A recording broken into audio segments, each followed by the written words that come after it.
Welcome to the vibrant state of Telangana, a land where history and modernity coexist in harmony. Officially formed on June 2, 2014, Telangana became India's 29th state, proudly carved from the northwestern part of Andhra Pradesh. Nestled on the Deccan Plateau, Telangana shares its borders with Maharashtra, Chhattisgarh, Odisha, Andhra Pradesh, and Karnataka. The Godavari and Krishna rivers meander through its lands, nourishing the fertile grounds that support agriculture as a backbone of its economy.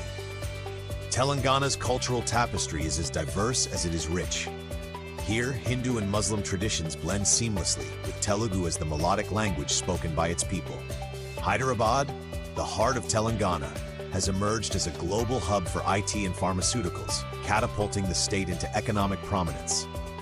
Delve deeper into Telangana's historical significance, where dynasties like the Qutb Shahi and the Nizams of Hyderabad left indelible marks. In essence, Telangana is a dynamic state that beautifully balances its rich historical roots with the vigor of modern development.